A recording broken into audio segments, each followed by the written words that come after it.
للہ رب العالمین والعاقبۃ للمتقین والصلاة والسلام علی سید الانبیاء والمرسلین وعلی عباد اللہ الطاہرین اما بعد فاعوذ باللہ من الشیطان الرجیم بسم اللہ الرحمن الرحیم قل ان کنتم تحبون اللہ فاتبعونی یحببکم اللہ صدق اللہ العظیم وصدق رسولہ النبی الکریم ان اللہ وملائکتہ یصلون علی النبی یا ایہا الذین آمنوا صلوا علیہ وسلموا تسلیما الصلاة والسلام علیکہ یا سیدی یا رسول اللہ وعلی آلک واصحابک یا سیدی یا حبیب اللہ الصلاة والسلام علیکہ یا سیدی یا جد الحسن والحسین وعلی آلک واصحابک یا سیدی فاطمہ الزہرا۔ بعد از حمد و ثنا میرے تمام زیوکار بھائیوں بزرگوں کو ورحمۃ اللہ وبرکاتہ۔ آج مجھے جس موضوع پر لب کشائی کا موقع ملا ہے اس کا عنوان ہے حضرت عمر فاروق رضی اللہ تعالیٰ عنہ اور میرے رسول کے ساتھ ان کی محبت۔ میں نے جو آپ کے سامنے آیت مبارکہ پڑھی قل ان کنتم تحبون اللہ فاتبعونی یحببکم اللہ، اس میں میرا رب فرماتا ہے اے میرے حبیب فرما دیجئے اگر تم اللہ سے محبت کرتے ہو تو میری اتباع کرو، اللہ بھی تم سے محبت کرے گا۔ اس آیت مبارکہ کا شان نزول اس طرح بیان کرتے ہیں کہ کچھ یہود و نصارہ اللہ تعالیٰ سے محبت تو کرتے تھے لیکن نبی کریم صلی اللہ علیہ وآلہ وسلم سے محبت کرنے سے انکار کر دیتے تھے، یہاں تک کہ وہ یہ بھی کہتے تھے معاذ اللہ ثم معاذ اللہ، ہم اللہ کے بیٹے ہیں، ہم اللہ سے محبت کرتے ہیں، اللہ ہم سے محبت کرتا ہے۔ تو پھر میرے رب نے ارشاد فرما دیا قل ان کنتم تحبون اللہ فاتبعونی یحببکم اللہ، کہ اے میرے حبیب فرما دیجئے اگر تم اللہ سے محبت کرتے ہو تو میری اتباع کرو، اللہ بھی تم سے محبت کرے گا۔ ایک اور آیت مبارکہ میں ہے والذین علی الکفار، کہ حضرت عمر فاروق رضی اللہ تعالیٰ عنہ اسلام قبول کرنے سے پہلے کفار کے بازو کی طاقت تھے۔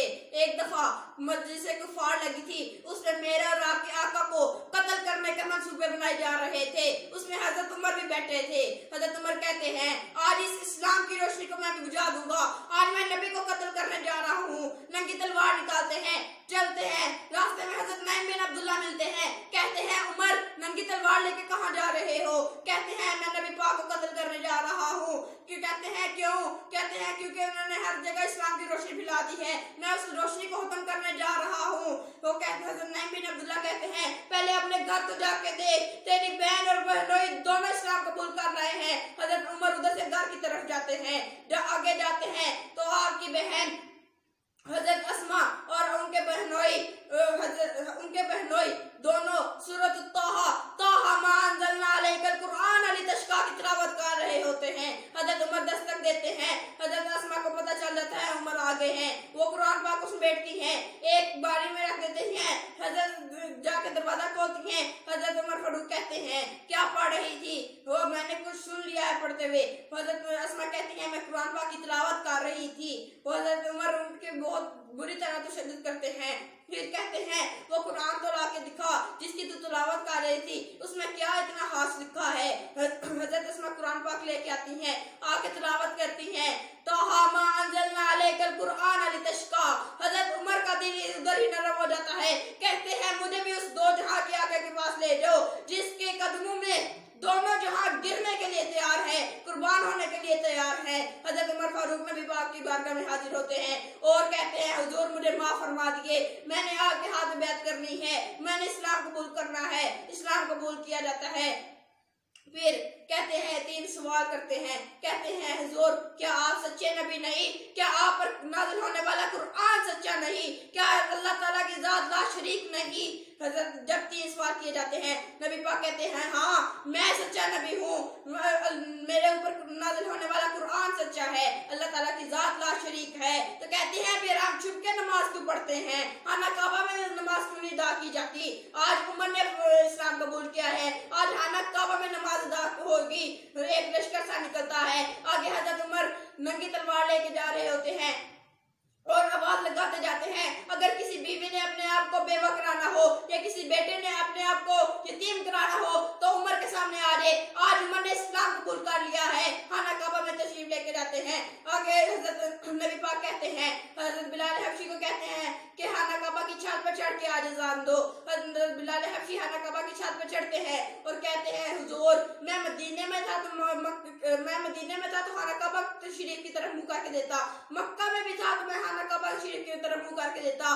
آج مجھے سمجھ نہیں آ رہی, میں خانہ کعبہ کے اوپر چھت پہ چڑھا ہوں, آج میں کس کی طرف منہ کر کے دوں. نبی پاک فرماتے ہیں آج خانہ کعبہ کا کعبہ آ گیا ہے, آج میری طرف منہ کر کے اذان دو.